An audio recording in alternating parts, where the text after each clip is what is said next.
Hallelujah.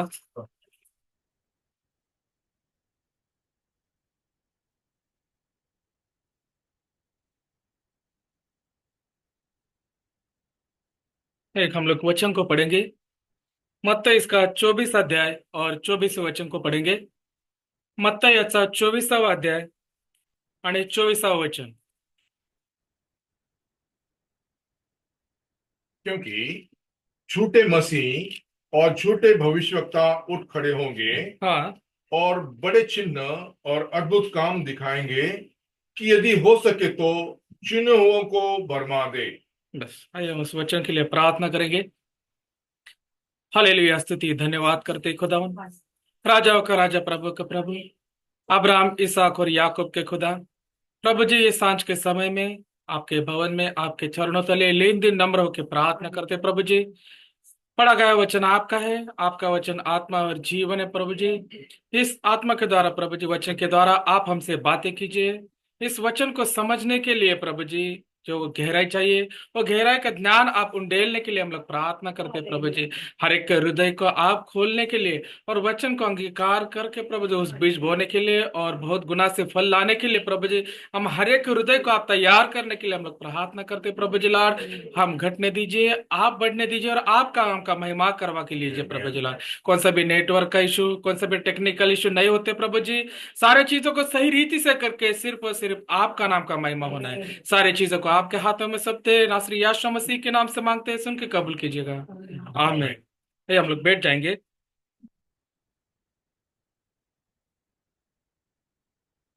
फिर से हम लोग उस वचन को पढ़ेंगे, मत्ती का किताब, उसका 24 अध्याय और 24वें वचन। क्योंकि हाँ, झूठे मसीह और झूठे भविष्यवक्ता उठ खड़े होंगे हाँ, और बड़े चिन्ह और अद्भुत काम दिखाएंगे हाँ। कि यदि हो सके तो चुने हुओं को भरमा दे। बस ठीक है, चून हो को भी क्या करेगा, वो भरमा सकते हैं। और सिर्फ झूठे भविष्यवक्ता ही नहीं, तो लिखा है कि झूठे मसीही भी। हम लोग कहते हैं कि झूठे जो सेवक लोग रहते वही भरमाते, वैसे नहीं। जो मसीह लोग हैं वो भी एक दूसरे को क्या कर सकते हैं, भरमा सकते हैं। उन लोगों से हमें सावधान रहना है, क्योंकि बुलाए हुए को नहीं, तो जो चुने हुए उनको भी वो भरमा सकते हैं। अगर हम लोग देखेंगे संसार के अंदर नामधारी की और स्थापन के अंदर भी क्या होता है, वो इतने अच्छे भक्ति आपको दिखाएंगे, आपके बाजू में आके इतना सुरीला हो सकता है गीत गाएंगे और इतनी आराधना करेंगे जोर जोर से चिल्ला के आत्मा से भर के, आप उनको पहचान नहीं सकते। वो आपके विवेक को भी हिला सकते कि इतना कोई भक्तिहीन कैसे हो सकता है। ये लेवल तक वो क्या करता है, वो अपनी भक्ति को दिखाता है। और इसी के अंदर क्या हो जाते हैं, जो सच्चे मसीह लोग हैं वो भी क्या हो जाते हैं, वो भरमा जाते हैं, क्योंकि वो चतुर है। चोर चोर कैसे आता है, वो दरवाजे से आता है क्या, नहीं, वो पिछले मार्ग से आता है। आप उसको पकड़ नहीं सकते, वो बहुत चतुर है। वो दानियल से भी चतुर है। उसका काम वही है, चोरी करना और घात करना। वो दरवाजे से नहीं आएगा, वो गलत मार्ग से। जैसे आदिम बाग के अंदर कैसे हुआ था, वो दूसरे मार्ग से आया था और आदम के पास नहीं गया। जो कमजोर कड़ी है उसके पास वो जाकर क्या किया, अपना वहां पर बीज डाला है और वो क्या हो गया, वहां पर झूठा बोया गया है। तो वहां से पाप से क्या हो गए, शुरुआत हो गई है। तो आखिरी दिनों के अंदर क्या होंगे, झूठे भविष्यवक्ता और झूठे मसीह खड़े होंगे। इसलिए हमें क्या करना है, हमें सतर्क रहना है। अगर धनी को मालूम होगा कि चोर चोरी करने वाला, तो वो क्या होगा, वो सावधान रहता है। पहरुए को अगर पता रहेगा, अगर वो जागरूक रहेगा, सतर्क रहेगा, तो चोर चोरी करने आ सकता है क्या। उसी रीति से हम भी अगर क्या है, पहरुए हैं, परमेश्वर के हम लोग अगर जन है, तो हमें भी निरंतर प्रार्थना में लगे रहना है। तब जाके हम लोग उस चोर को उसी समय पर उसके जगह पे रोक सकते हैं। अगर हम उसको मौका देगा तो वो क्या करेगा, अंदर प्रवेश करेगा और अपने जैसे और भी दोस्तों को लेके आकर क्या करेगा, वो पूरा तहस नहस कर देता है। तो हम लोग को क्या करना है, उसको रोकना है। परंतु उसके लिए हमारे पास एक समझ होनी चाहिए, एक आत्मा की परख होनी चाहिए। हमारे पास भी कौन सा आत्मा किस रीति से है, वो कहाँ से आया है, उसके गुण क्या है, उसकी क्रिया क्या है, ये हमें मालूमात होना चाहिए। उसके लिए हमारे पास भी वो आत्मा होना चाहिए। हमारे पास भी वो समझ होनी चाहिए कि कौन सा आत्मा कहाँ से है, हमारे अगुवाई किस रीति से कर रहा है, ये हमें भी समझना चाहिए। बस यू ही किसी के हम लोग पीछे नहीं चलना है। वो चरवाहा है या दूसरा कोई भेड़िया है या भेड़ की खाल के अंदर वो लोमड़ी है, ये सारे चीज हमें पता होनी चाहिए। मत्ते के अंदर इस 7:15 के अंदर वो वचन लिखा है कि हम लोग को सावधान रहना है कि भेड़ियों के भेष में क्या है, वो तुम्हारे पास आएंगे, भेड़ का वस्त्र पहन के तुम्हारे पास आएंगे, भेड़ की खाल पहनकर, परंतु अंदर से वो फाड़ने वाले भेड़िए हैं। हम लोग पहचान नहीं सकते क्योंकि वो खाल पहन कर आएंगे, एक भक्ति का भेष पहनेंगे, परंतु हम उनको पहचान नहीं सकेंगे। उन लोगों से हमें सावधान रहना है क्योंकि हम लोग आखिरी समय के अंदर जी रहे हैं। और आखिरी समय के अंदर क्या होंगे, वो जोरदार, जैसे हम लोग प्रभु के अंदर बढ़ रहे हैं, उनका भी क्या है, एक सेना है, वो भी उतना ही जोर से कार्य करता है। वरन अपने से भी वो अधिक आगे है। अभी के समय में दुनिया के अंदर वो सोशल मीडिया के द्वारा, बहुत सारी चीजों के द्वारा वो बहुत आगे निकल चुका है, हम लोग बहुत पीछे हैं। हमें हम लोग भी क्या करना है, उस स्पीड को हम लोग भी पकड़ना है, हम लोग उसका सामना करना है, उस दुष्ट के बाण को हम लोग बुझाना है। परंतु हम लोग के पास वो प्रभु के हम लोग सम्मुख में जाकर उस ज्ञान से पाना है कि प्रभु वो आत्मा का परख हमें दीजिए, सच्चा और झूठा उसके बीच का जो फर्क है वो हमें समझना है, प्रभु को हम लोग उस रीति से मांगना है। बहुत सारे उदाहरण है कि कैसे भक्ति के द्वारा बहुत सारे सेवक रहने दो और बहुत सारे लोगों को भरमाया गया है। ऐसे बहुत सारे उदाहरण बाइबल के अंदर है, उसमें से कुछ हम लोग उदाहरण आज देखने वाले। हम लोग एक उदाहरण को देखेंगे, पहला राजा, इसका 13 अध्याय 1 और 2 वचन पढ़ेंगे। पहला राजा याचा 13 अध्याय, पहिला आणि दुसरं वचन।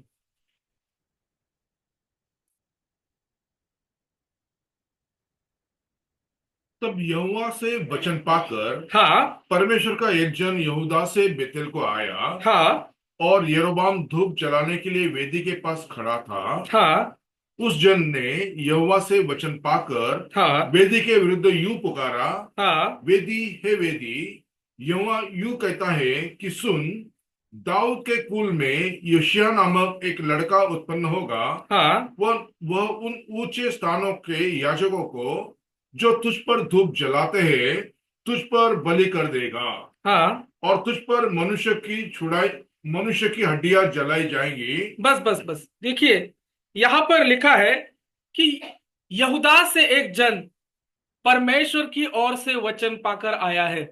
ये कोई एक साधारण मनुष्य नहीं है, एक परमेश्वर का जन है। और परमेश्वर ने एक वचन के द्वारा उसे बेथेल में भेजा है। ये यहूदा से आया हुआ है, एक परमेश्वर का सच्चा जन है, एक सेवक है। परंतु जब ये वहां पर यरोबाम गलत रीति से वेदी पर बलि चढ़ा रहा है और जो याजक का काम कर रहा है जो उसका काम नहीं है, तो उसके विरुद्ध परमेश्वर ने एक सेवक को भेजा है वचन के साथ कि तुझे जाकर उसके विरुद्ध में एक भविष्यवाणी करनी है। उसलिए ये परमेश्वर का जन क्या होगा, वो बेथेल के अंदर आया है, यहूदा से बेथेल में आया है। और उस वेदी को देखकर वो वहां पर भविष्यवाणी कर रहा है, हे वेदी, तेरे ऊपर क्या किया जाएगा, याजकों की बलि दी जाएगी और तेरे ऊपर हड्डियां जलाई जाएगी। देखो ये यरोबाम ने गलत रीति से वहां पर वेदी पर काम किया है, इसलिए परमेश्वर का क्रोध वहां पर भड़का है। और परमेश्वर ने उसके एक नबी, एक सेवक को वहां पर भेजा है और उसने जाकर वहां पर भविष्यवाणी की है।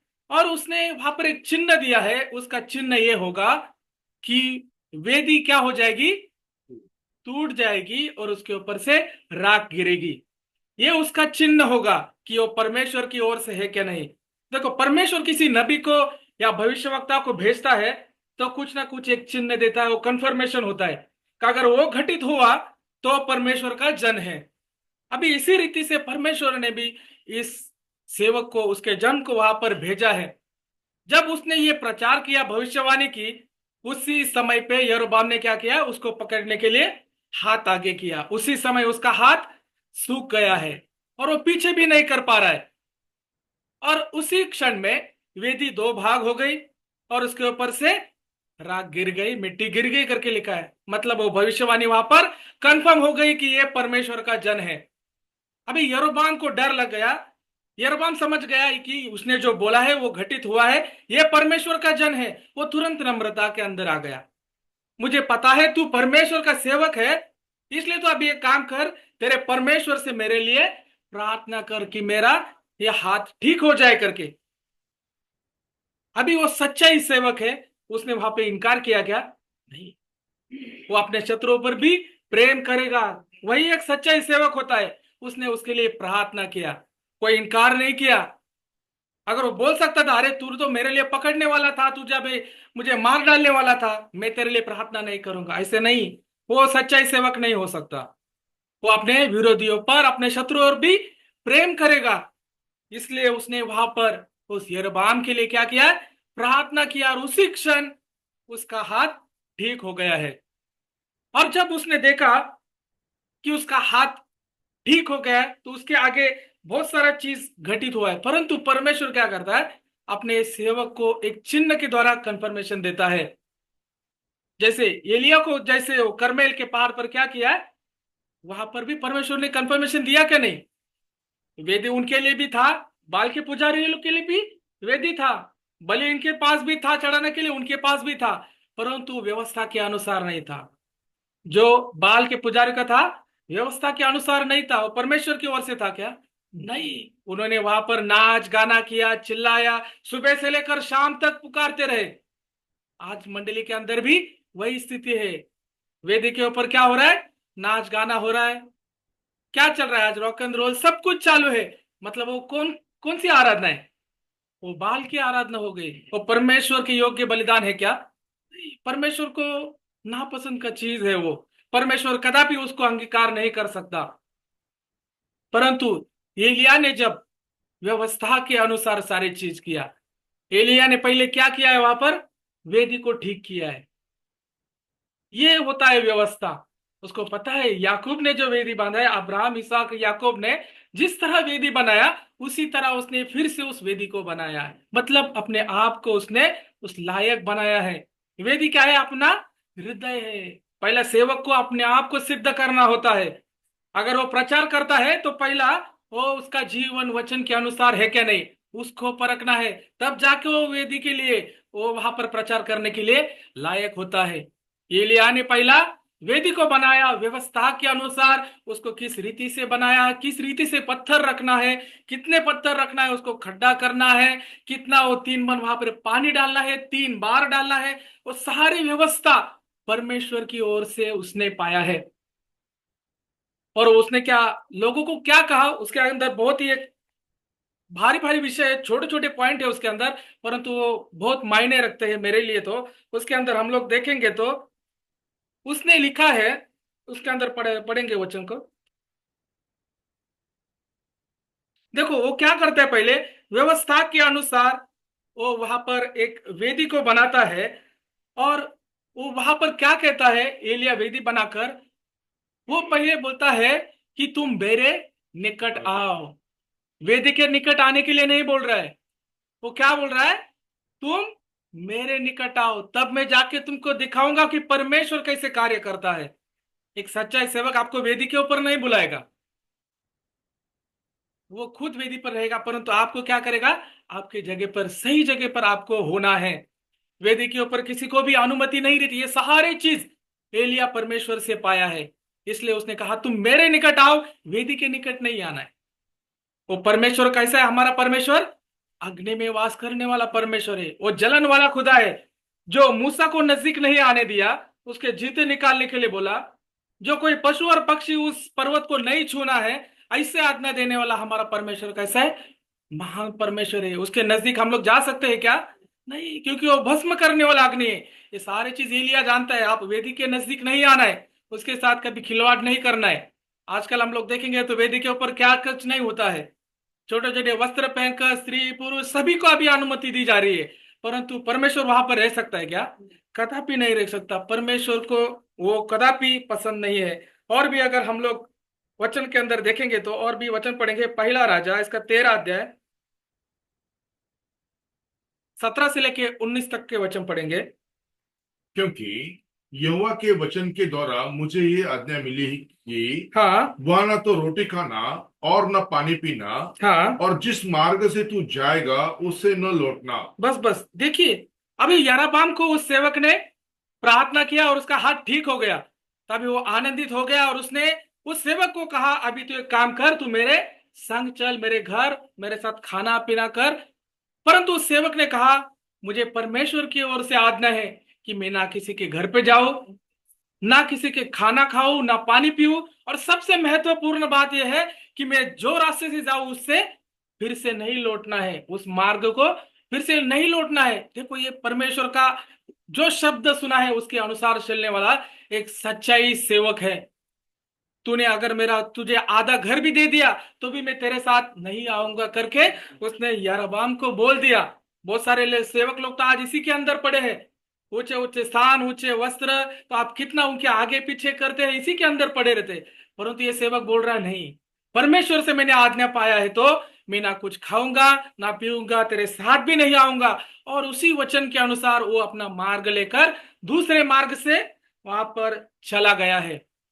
ये देखो, इतना स्ट्रांग फाउंडेशन के अंदर ये सेवक खड़ा है, फिर भी वो भरमा लिए जाने के अंदर आ चुका है। आगे हम लोग देखेंगे तो वहां पर एक बूढ़ा नबी है, बेथेल के अंदर। वहां पर बूढ़ा नबी है, वो ये सारी चीज को सुना उसके बेटों के मार्फत, ये सब चीज उसके पास आ गया कि इतना सब घटित हो गया, वेदी फट गया, वहां पे धूल ये हो गया, रहबाम का यरबाम का हाथ ठीक हो गया, ये सारा चीज उसने सुना।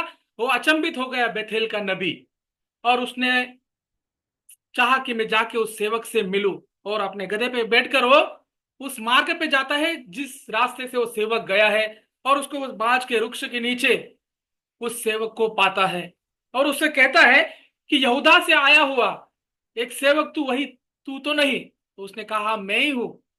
तब वो बूढ़ा नबी उसको कहता है, तू क्या कर, तू मेरे संग मेरे घर को चल, मेरे साथ खाना पीना कर, और मेरे संग रह करके वहां पर उसे बोल रहा है।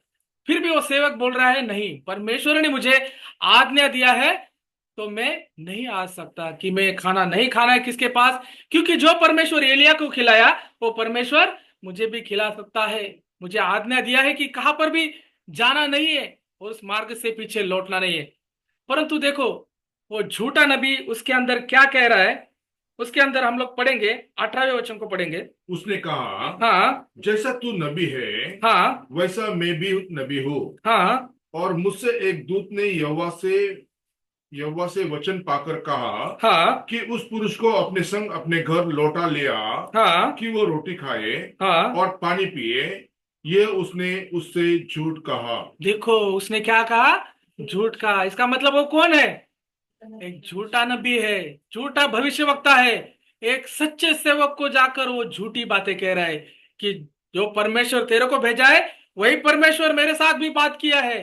तो उसने मुझे बोला है कि तुझे लेकर आकर मेरे घर पे खाना खिलाना है, पानी पिलाना है, मेरे संग रहने के लिए वो परमेश्वर मेरे से भी बात किया है। बहुत सारे सेवक लोग क्या करते हैं आज के समय में भी, इसी रीति से बात करते हैं। परमेश्वर ने मेरे को दर्शन दिया, परमेश्वर मेरे से बात किया है, मेरे को सपन किया, दर्शन दिया, ये सारे क्या होता है। परंतु ऐसा असल में ऐसा चीज नहीं होता है। परंतु वो क्या करते हैं, फिर भी झूठी भविष्यवाणी करते हैं, झूठे दावे करते हैं। परंतु हमको उनको परखना है। अभी यहाँ पर वो सेवक, उस सच्चाई सेवक को ये झूठा नबी जाके क्या किया है, उसको भरमा लिया है, और उसको भरमा कर अपने घर पर लेके गया। उसको वहां पर खाना खिलाया, उसको रोटी खिलाया, और अपने संग उसको रहने के लिए उसको क्या किया है, विनती किया है। और उसके अनुसार वो वहां पर सेवक चला गया है, परंतु उसको बहुत बड़ा खामियाजा उसको भुगतना पड़ा है। उसके अंदर हम लोग देखेंगे तो उसके आगे भी पढ़िए, 18 के आगे, 19 वचन के आगे। अतः वो उसके संग लौट गया हाँ, और उसके घर में रोटी खाई और पानी पिया। और पढ़िए आगे। जब वे मेज पर बैठे ही थे कि हाँ यहोवा का वचन उस नबी के पास पहुंचा हाँ जो दूसरों के लौटा ले आया था। हाँ उसने परमेश्वर के उस जन को जो यहूदा से आया था हाँ पुकार के कहा, यहोवा यूं कहता है, इसलिए कि तूने यहोवा का वचन न माना और जो आज्ञा तेरे परमेश्वर यहोवा ने तुझे दी थी हाँ उसे भी नहीं माना। हाँ।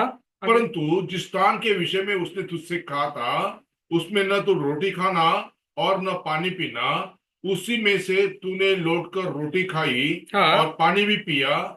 इस कारण तुझे अपने पुरखों के कब्रिस्तान में मिट्टी नहीं दी जाएगी। देखो, अभी परमेश्वर का क्रोध उस नबी के ऊपर उतरा है, क्योंकि उसने परमेश्वर की आज्ञा का उल्लंघन किया है, परमेश्वर की वाचा को तोड़ा है। इसलिए परमेश्वर ने अभी उससे कहा, तेरा अभी उसके अंदर कुछ भी भाग नहीं है। तू तेरे पुरखाओं के कब्रिस्तान में जाकर तुझे मिट्टी नहीं दी जाएगी। उस समय पुरखाओं के साथ अगर तुमको रखा जाएगा तो बहुत बड़ा चीज है, वो भाग्य का चीज है और आशीष का चीज था। परंतु परमेश्वर ने कहा, अभी तुझे उसके अंदर कोई भी भाग नहीं है, क्योंकि तूने वचन का उल्लंघन किया है। जो परमेश्वर मूसा को, जो पृथ्वी भर का सबसे बड़ा नम्र व्यक्ति, सबसे बड़ा भविष्यवक्ता, उसको भी परमेश्वर ने नहीं छोड़ा, उसको भी मरना पड़ा है क्या नहीं? उसी रीति से इसने भी उस आज्ञा का उल्लंघन किया है, उसके वजह से उसको मरना पड़ा है। परंतु उसके अंदर बहुत ही एक इंटरेस्टिंग चीज है, 24वें वचन को पढ़ेंगे उसके अंदर। जब जब वो मार्ग में चल रहा था हाँ तो एक सिंह उसे मिला हाँ। और उसको मार डाला, और उसका शव मार्ग पर पड़ा रहा, और गदहा उसके पास खड़ा रहा, और सिंह भी शव के पास खड़ा रहा। देखो, उस सेवक को मरना पड़ा है। जब उस रास्ते से वो निकला है, प्रभु ने कहा था उस मार्ग से नहीं लौटना है, उस आज्ञा को तोड़ा, तो सिंह ने आकर क्या किया, उसको मार डाला है। और वहां पर एक बहुत ही अद्भुत चीज है कि वहां पर सिंह भी खड़ा है और गधा भी खड़ा है। देखो, ये कितना विरोधाभास है। वो सिंह ने उसको मार डाला है, परंतु उसको खाया नहीं, और गधा भी वहां पर खड़ा है। अभी ये सिंह एक हिंस्र प्राणी है, वो गधे को छोड़ सकता है क्या? कभी भी नहीं छोड़ सकता है, और कभी भी गला मार के छोड़ेगा नहीं, वो खाएगा। वो जीवंत शव को क्या करेगा, वो खाएगा। परंतु वहां पर लिखा है कि उसने खाया नहीं। ये सारा चीज लोगों ने देखा और उस झूठे नबी को वहां पर बताया। तब वो झूठा नबी दौड़कर उस रास्ते से आया और उसने देखा कि वहां पर शव पड़ा है, और एक बाजू पे सिंह खड़ा है और एक बाजू पे गधा खड़ा है। ये देखो, वहां पर सिंह क्यों है? क्योंकि वो यहूदा गोत्र का सिंह है। वो मनुष्य आया है यहूदा से, वो मनुष्य यहूदा से आया था, उसने वहां पर गलत किया, इसलिए उस यहूदा गोत्र का सिंह का वहां पर क्रोध उतरा है। हमारा परमेश्वर न्याय करने वाला है, वो जलन वाला खुदा है, वो क्रोध करने वाला भी खुदा है। जहां पर गलत करोगे वहां पर आपको दंड भी देगा।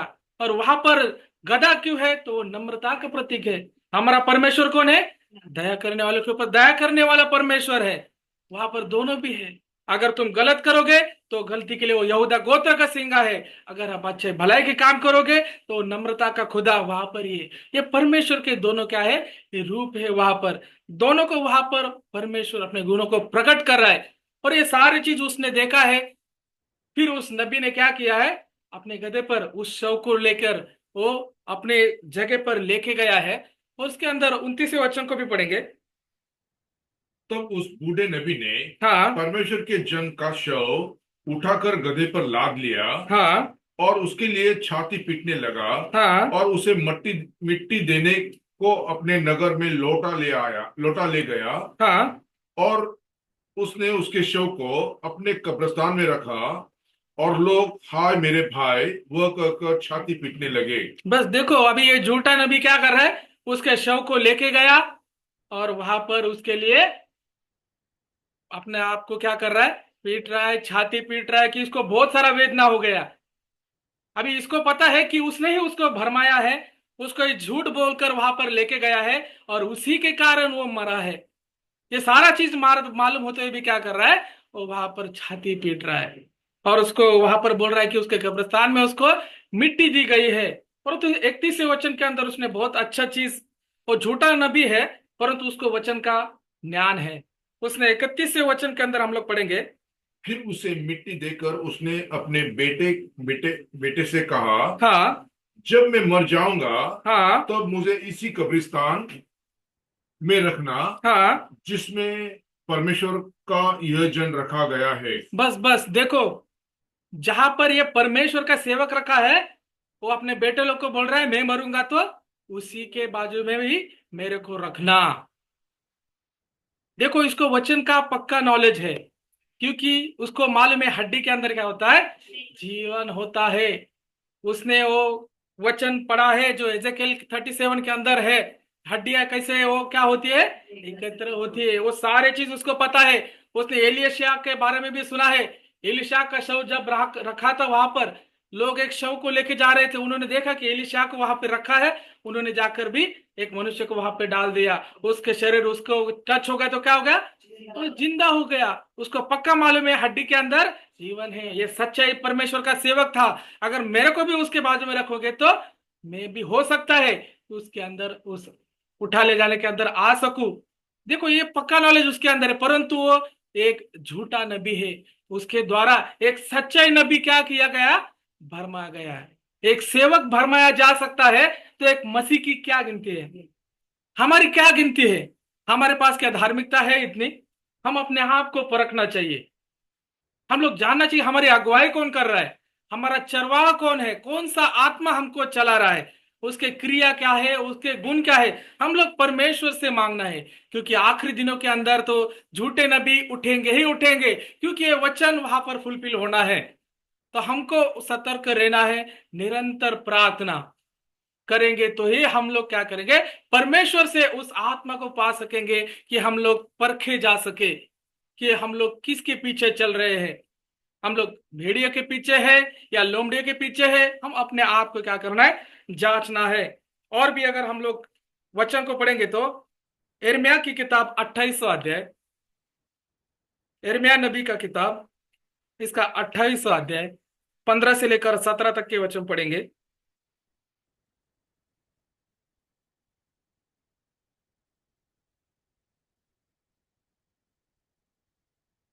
यिर्मयाह नबी ने हनन्याह नबी से यह भी कहा, हाँ, हे हनन्याह, देख, यहोवा ने तुझे नहीं भेजा। हाँ, तूने इन लोगों को झूठी आशा दिलाई है।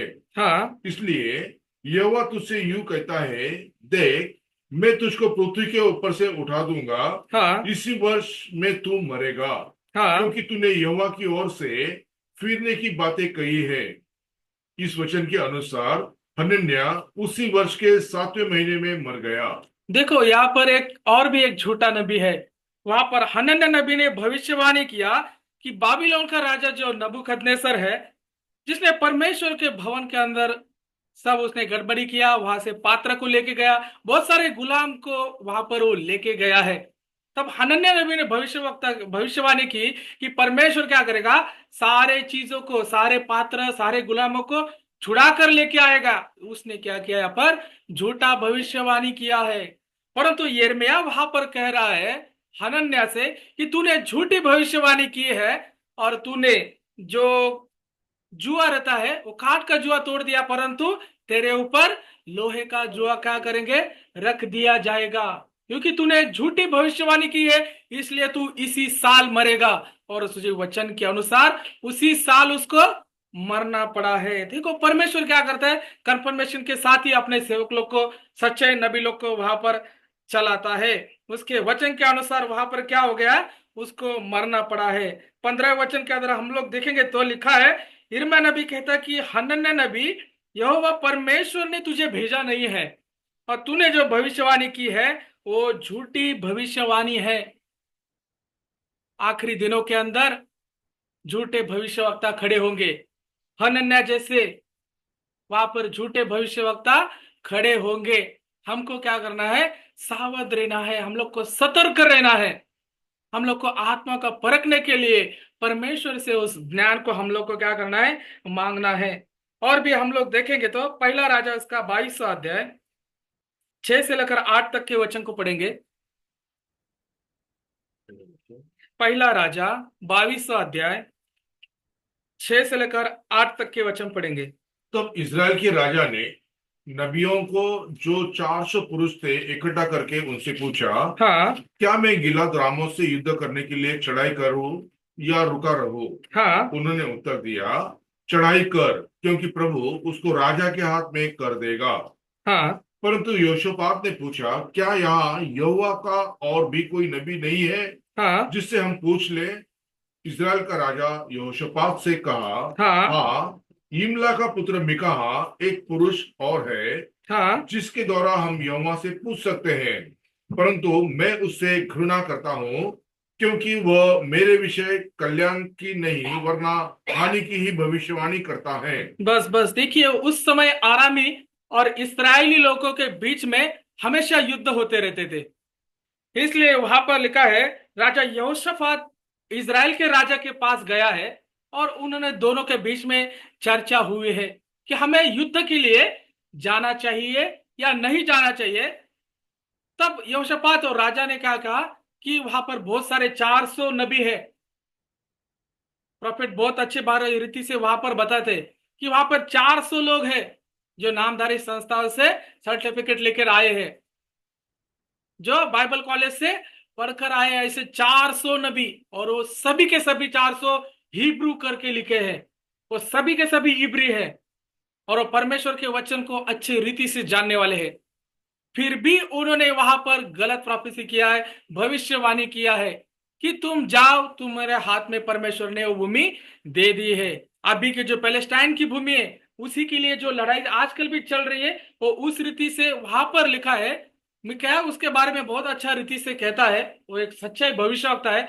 उसने वहां पर लिखा है कि जब यहोशू ने ये जमीन हमारे पुरखाओं को बांटी है, वो हमारी जमीन है, वो हमारा अधिकार है। परंतु कुछ समय के लिए वो परमेश्वर ने उसके वचन के अनुसार वहां पर रखी है। अभी हो सकता है वो पैलेस्टाइन के अंदर है और उसके लिए सारा सब कुछ युद्ध ये सारा चल रहा है, परंतु आज वो भूमि पैलेस्टाइन के अंदर है। परंतु यहाँ पर ये झूठे नबी भविष्यवक्ता बोल रहे हैं कि तुम जाओ, परमेश्वर ने वो भूमि तुम्हें दे दिया है। परंतु यहोशापात के मन के अंदर एक बात आती है कि और भी कोई एक सेवक है क्या यहाँ पर। देखो, परमेश्वर मन के अंदर बात करता है। तो उन्होंने कहा, यहाँ पर और भी एक नबी है, उसका नाम क्या है, मिकाया करके है, परंतु मैं उसको अच्छा नहीं मानता क्योंकि वो मेरे लिए अच्छी भविष्यवाणी नहीं करता। बहुत सारे लोगों को यही तकलीफ है कि मेरे लिए सही प्रोफेसी नहीं होती, ये सेवक मेरे लिए अच्छे से बात नहीं करता है, वचन के द्वारा मेरे को ऐसा बोलता है, वो लगता है वो मेरे को ही बोल रहा है। ये ऐसा नहीं होता, वो परमेश्वर की ओर से होता है, वो आपके अच्छे के लिए, आपके भलाई के लिए होता है। सिर्फ अच्छी भविष्यवाणी नहीं होती। अगर आपके विरुद्ध की भी कोई भविष्यवाणी हो तो परमेश्वर की उसके पीछे कुछ तो एक योजना होती है कि आप फिर कर उस मार्ग में आए। हमेशा आप चाहते कि वो अच्छा ही मैसेज हो, आपके कानों के लिए अच्छा हो, ऐसा है क्या? नहीं। उस समय पेतरस ने जब वहां पर संदेश दिया तो क्या हो गया, उनका हृदय छूट गए। मतलब उसने क्या साधारण बातें बताई होगी क्या? एजरा भविष्यवक्ता खड़ा होकर नियम शास्त्र पढ़ने लगा, वो लोग रोने लगे थे। उसने क्या नॉर्मल पढ़ा रहेगा क्या? नहीं, वो वचन उनको हृदय को लगना चाहिए, तब जाके वो सच्चा भविष्यवक्ता है। जो परमेश्वर की ओर से पाता है वो सारे चीज बताना है, अपने पास कुछ भी नहीं रखना है, ना उसमें कुछ बढ़ाना है ना ही घटाना है। वही एक अच्छे और सच्चे सेवक की क्या होती है, एक निशानी होती है। वहां पर देखेंगे तो उसने, मिकाया ने वहां पर भविष्यवाणी की है कि तुम्हें वहां पर चढ़ाई करके नहीं जाना है करके। तब वहां पर वो सिदकिय्याह जो सेनापति, उसने जाकर क्या किया है, मिकाया के कान के नीचे एक थप्पड़ मारा है। परंतु वो एक सच्चाई नबी है, वो अपने वचन के लिए वो बंधा हुआ है। जो कुछ भी परमेश्वर की ओर से आएगा वो उसके अंदर कुछ भी बढ़ोतरी नहीं करेगा ना घटाएगा। वो सच्चाई से और निडर होकर बातें करेगा। और वहां पर उसी रीति से मिकाया ने भविष्यवाणी किया क्योंकि वो एक सच्चाई भविष्यवक्ता है। और उसी समय परमेश्वर ने उससे बात किया कि मैं सच्चा हूं या नहीं, इसका चिन्ह यह होगा कि तू अपने प्राणों के लिए कोठरी दर कोठरी भागते रहेगा। और उसी रीति से उस क्या हो गया, मरना पड़ा है। परमेश्वर के सेवक को उसने कान के नीचे मारा। एक सच्चा नबी को उसने अपने मुंह से एक शब्द तक नहीं निकाला। ये होता है नम्रता, ये होता है सच्चा सेवक। अपने मुंह से कुछ भी गलत नहीं आने देगा, भले कितना भी तकलीफ आने दो, मरण भी उसके सम्मुख में आ गया तो भी वो परमेश्वर के वचन के लिए उत्तमता से क्या होता है, खड़ा रहता है। और भी अगर हम लोग वचन देखेंगे तो गिनती का 22वां अध्याय 18 और 19वें वचन को पढ़ेंगे। गिनती गणना याचा 22वां अध्याय 18 और 19 वचन को पढ़ेंगे। बिलाम ने बालक के कर्मचारियों को उत्तर दिया, हाँ चाहे बालक अपने घर के सोने चांदी से भरकर मुझे दे दे, हाँ तो भी मैं अपने परमेश्वर यहोवा की आज्ञा को पलट नहीं सकता कि उसे घटाकर या बढ़ाकर मानो। हाँ इसलिए अब तुम लोग आज रात को यही टिके रहो, हाँ। ताकि मैं जान लूं कि यहोवा मुझसे और क्या कहता है। बस बस, देखिए बाइबल के अंदर अगर सबसे बड़ा झूठा भविष्यवक्ता करके अगर हम लोग देखेंगे तो कौन है? बलाम।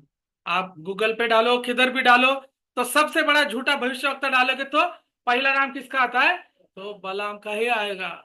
किसका भी आप संदेश सुनो, पहला झूठा भविष्यवक्ता मतलब बलाम। उसके जैसा धार्मिकता दिखाने वाला कोई भी नहीं है। वो कहता है कि मैं उस सर्वशक्तिमान परमेश्वर का सेवक हूं, जो मेरे को दर्शन द्वारा और सपन द्वारा बात करता है। ऐसे परमेश्वर का मैं सेवक हूं करके वो वहां पर विदित करता है। वचन के अंदर बहुत सारे उसने स्तोत्र भी लिखे हैं।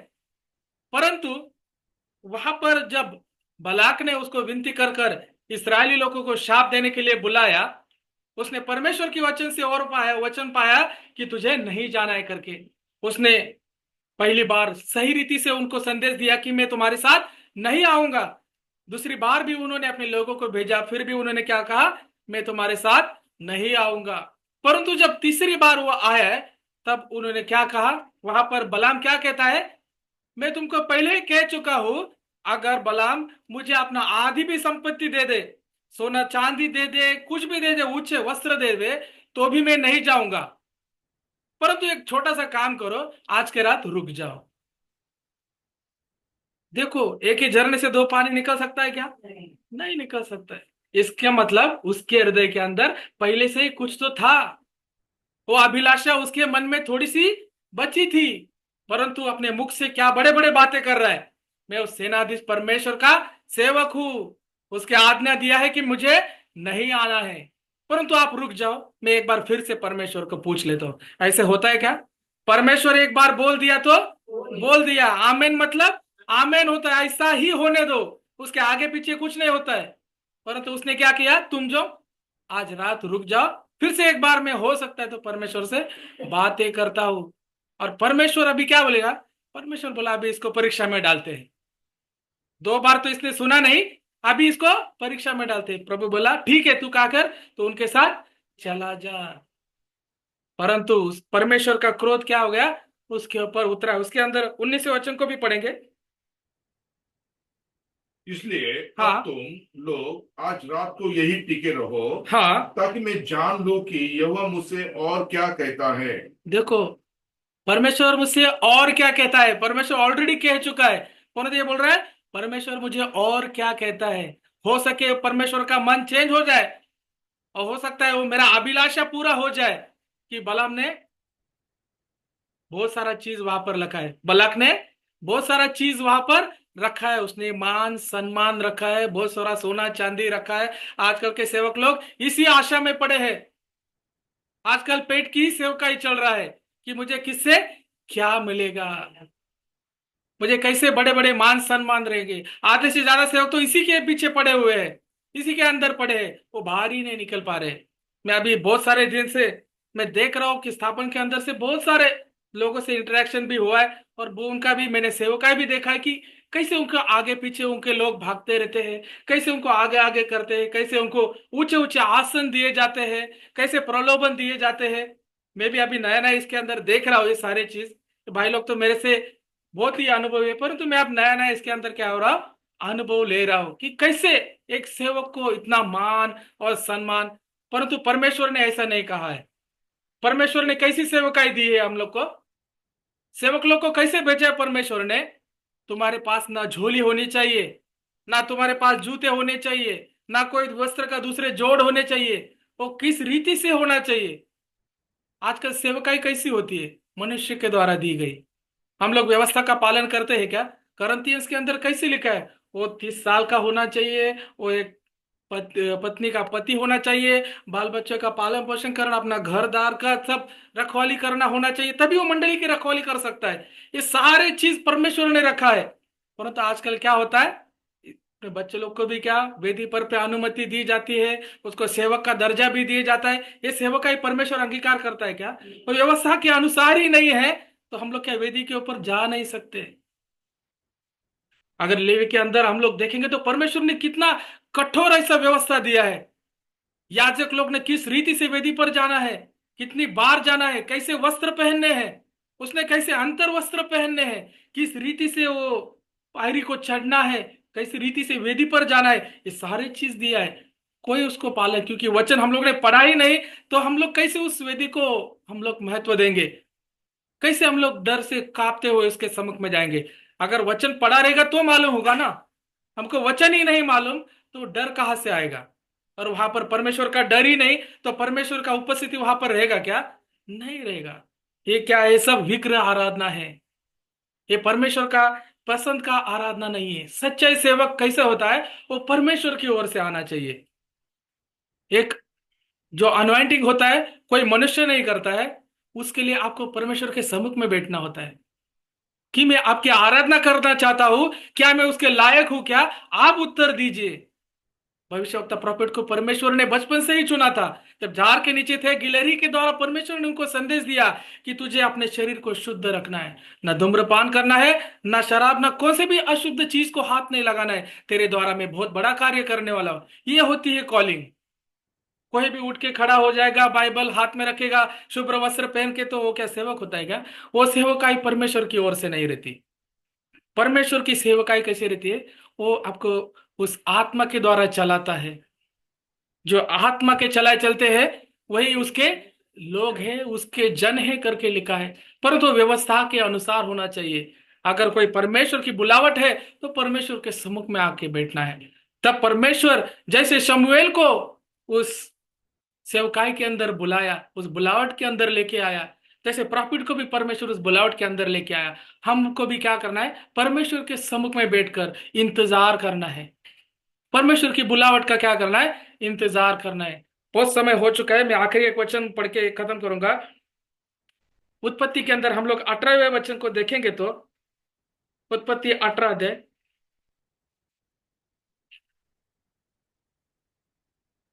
पहले वचन से पढ़ेंगे। अब्राम मम्रे के बांज वृक्षों के बीच कड़ी धूप के समय तंबू के द्वार पर बैठा हुआ था। हाँ तब यहोवा ने उसे दर्शन दिया। हाँ अपनी आंख उठाकर दृष्टि की तो क्या देखा कि 3 पुरुष उसके सामने खड़े हैं। हाँ जब उसने उन्हें देखा तब वह उनसे भेंट करने के लिए तंबू के दौर से दौड़ा और भूमि पर गिरकर दंडवत की और कहने लगा, हाँ हे प्रभु, यदि मुझ पर तेरी अनुग्रह की दृष्टि है तो मैं विनती करता हूँ कि अपने दास के पास से चले न जाना। हाँ। मैं थोड़ा सा जल लाता हूँ और आप अपने पाँव धोकर इस उस वृक्ष के नीचे विश्राम करें। बस बस देखिए, यहाँ पर अब्राम एक वृक्ष के तले वहां पर बैठा है और उसने देखा है कि 3 पुरुष क्या हो रहे हैं, उसके समक्ष में आ रहे हैं। अभी ये भविष्यवक्ता विलियम ब्रनम में पहले भी इसके बारे में बता चुका हूं कि 3 लोग वहां पर आते हैं, एक जन वहां पर ही रुक जाता है और 2 जन कहां पर चले जाते हैं? सदम और गमरा की ओर चले जाते हैं। अभी जो अब्राहम के पास आकर बैठा है वो वहां पर उसके द्वारा वाचा के द्वारा अभिवचन से बात कर रहा है कि आने वाले समय के अंदर क्या होगा, एक जीवन तेरे पास आने वाला है और तेरे पत्नी आने वाले जीवन के समय में तेरे पत्नी के हाथ में एक बालक होगा। परमेश्वर उसको एक अभिवचन दे रहा है। एक मनुष्य वहां पर जो रुका है वो जीवन को लेके आ रहा है, और जो 2 नीचे गए वो मनुष्य क्या कर रहे हैं? वो लोग वहां पर प्रचार कर रहे हैं और वहां पर मरण का संदेश को लेके आ रहे हैं। वहां पर मरण को संदेश को लेके आ रहे हैं। अभी प्रॉफिट वहां पर हम लोग कंपैरिजन करेंगे तो जो हमारे लिए, हम लोग जो अब्राहम की संतान है, हमारे लिए क्या है? प्रॉफिट का ब्रनम का वचन क्या है? वो जीवन की मार्ग की ओर हमारी क्या करता है? अगुवाई करता है। और वहां पर जो नीचे गए हैं उनका कंपैरिजन बिली ग्राहम के साथ किया गया है। वो क्या कर रहे हैं? जो नीचे गए वो लोग दोनों क्या कर रहे हैं? वहां पर मरण का प्रचार कर रहे हैं और हाथ से खींच के उनको बाहर निकालने की चेष्टा कर रहे हैं। वो क्या कर रहे हैं? मरण के संदेश को लेके आ रहे हैं। बिली ग्राम ने क्या किया है? अमेरिका के अंदर क्या किया है? चिल्ला चिल्ला कर जोर जोर से संदेश दिया कि वो जबरदस्ती उनको बाहर निकालने की चेष्टा कर रहे हैं। परंतु भाई ब्रनम वहां पर बहुत ही अच्छे रीति से कहते हैं, हमारी सेवकाई इस रीति से नहीं है। हमको सिर्फ वचन को बोना है और निकल जाना है। काम परमेश्वर करेगा। उस बीज को उगाना, उसको लेके आना भंडार के अंदर, ये काम परमेश्वर का है। उसको जबरदस्ती करने का काम सेवक का नहीं है। वो सच्चाई सेवक नहीं हो सकता। आपको बीज बोना है और आगे जाना है। पृथ्वी की छोर तक तुम जाओ। परमेश्वर ने बोला है क्या पकड़ पकड़ के लेके आओ सबको? नहीं, ये सच्चाई सेवक नहीं है। इसलिए वहां पर भाई ब्रह्मम का वचन क्या होता है? वहां पर जीवन लेके आता है। अब्राहम के पास जो आया वो जीवन को लेकर आया है, एक अभिवचन को लेके आया है। परंतु जो नीचे गए वो लोग वहां पर मरण को लेके आया है। सदोम और गमोरा को क्या होना पड़ा? अग्नि के द्वारा नाश किया गया है। वहां पर नाश का संदेश चला गया है। जो वहां पर वो लोग संदेश दिया वो क्या है? नाश। उसके अंदर जीवन ही नहीं है। इसके लिए वहां पर क्या है? नाश है। इसलिए नए करार के अंदर बहुत ही अच्छे रीति से कहा गया है कि आजकल जो वेद के ऊपर से वो प्रचार हो रहा है वो क्या है? एक उल्टी है। आज पूरे मेज क्या है? उल्टी से भरा पड़ा है। उसका दुर्गंध आ रहा है, क्योंकि वो जीवन नहीं है उसके अंदर। वो मन के विचार है। जो प्रचार करने वाले झूठे भविष्य वक्ताओं के क्या है? वो मन के विचार है, मनगढ़ंत कहानियां, उसके अंदर जीवन नहीं है। इसलिए कलाम कहता है कि तुम क्या करना? आत्माओं को परखो। झूठा क्या है, सच क्या है, उसका क्या करो? तुम परखो। परमेश्वर के सम्मुख जाओ। परमेश्वर से उस ज्ञान को हमें मांगना है। शमूएल एक सच्चाई भविष्यवक्ता, हम उसको क्रिया को जान सकते हैं। परमेश्वर ने उसको बचपन से ही चुन के लिया था। और उसने आखिरी समय के अंदर लिखा है, शमूएल के अंदर, कि उसने लिखा है कि अभी मैं बूढ़ा हो रहा हूं और मैं अभी मर रहा हूं। कोई साक्षी दे सकता है क्या कि मैंने आपके साथ कुछ गलत किया है? आप में से कोई खड़ा होकर साक्षी दीजिए। किसी का मैंने गधा लिया है क्या? किसी का बैल लिया है क्या? किसी के विरुद्ध में झूठा साक्षी दिया है? कोई है तो खड़ा रहो, मेरे विरुद्ध में साक्षी दो। परमेश्वर मेरे बीच में कोई साक्षी है तो आप आकर साक्षी दे सकता है। इतने धैर्य के साथ वो बात किया। सारे लोगों ने कहा नहीं, आपके विरुद्ध में हमारे पास कुछ भी साक्ष्य नहीं है। हम लोग जानते हैं कि आप सच्चे परमेश्वर के नबी हैं। और परमेश्वर आपको स्वप्न द्वारा, दर्शन के द्वारा बात करता है। हम लोग इसका विश्वास करते हैं। देखो, धैर्य के साथ बात किया, क्योंकि वो सच्चे सेवक है। परमेश्वर से जो कुछ भी पाया वो उसने क्या किया है? उन लोगों को बताया है। पौलुस भी इसी रीति से कहता है कि जो मैंने परमेश्वर से पाया है मैंने सब कुछ आपको बताया। मेरे पास मैंने कुछ भी नहीं रखा है। अगर इसके अंदर कोई बढ़ाए और घटाए, अगर वो देवदूत भी आकर उस संदेश को बदलना चाहे तो वो क्या हो जाएगा? शापित हो जाएगा। ऐसे धैर्य से बात करने वाले क्या है? वो एक सच्चाई सेवक है। आज हम लोग की अगुवाई कौन कर रहा है? हम अपने आप को जांचना है। आखिरी दिनों के अंदर झूठे भविष्यवक्ता उठेंगे। बहुत सारे बार मैंने भी देखा है कि वेदी पर जाके बताते कि मैं, परमेश्वर ने मुझे दर्शन दिया है। मैंने मेरे बेडरूम के अंदर मैंने उस आत्मा को देखा है। वो लैपटॉप पे आके दिखाएंगे, सारी चीज दिखाएंगे। और दूसरे दिन आपको दारू के ठेले पे आपको खड़े दिखेंगे। और ऐसे अगर सेवक आपकी अगुवाई कर रहा हो, ऐसा सेवक अगर वेदी पर आपके खड़ा हो, तो वहां पर क्या होएगा? अगर दो अंधे अगर साथ में चलेंगे तो कहां पर जाएंगे? तो आपकी अगुवाई कौन कर रहा है? ये अपने आप को जांचना है, अपने आप को परखना है। परमेश्वर के सम्मुख मैं ये नहीं कहता हूं कि हम सही है और दूसरे गलत है, परंतु आप इंडिविजुअल पर्सनली आप लोग क्या कर सकते हैं? परमेश्वर के सम्मुख में जाकर, परमेश्वर मेरी अगुवाई कौन कर रहा है? परमेश्वर ने हमें चरवाह दिए हैं। परमेश्वर का कलाम कहता है कि मैं अपने मन के अनुसार तुम्हें चरवाह दूंगा। तो परमेश्वर, आपने मुझे कौन सा चरवा दिया है? आपके वचन के अनुसार जो कुछ भी सच्चाई वचन है, सच्चाई उसके अंदर जीवन है, वही हमको मिल रहा है क्या? हमको कौन सा मन्ना मिल रहा है? हम अपने आप को परखना है, परमेश्वर से उस ज्ञान को पाना है। परमेश्वर हमको उस आत्मा को परखने की हमें ज्ञान दीजिए, समझ दीजिए। वो ज्ञान का धनी है। हम लोग जब जब उसके सम्मुख में जाते हैं, जो कोई भी ज्ञान में कम है वो मेरे पास आओ करके लिखा है। तो उसके अनुसार हम लोग उस परमेश्वर से उस ज्ञान को मांगेंगे तो परमेश्वर क्या करेगा, जरूर हमें उस ज्ञान से भर के देगा। वो मिलनसार है।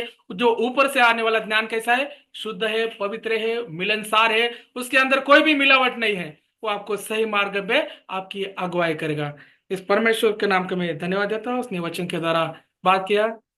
सभी को प्रेज।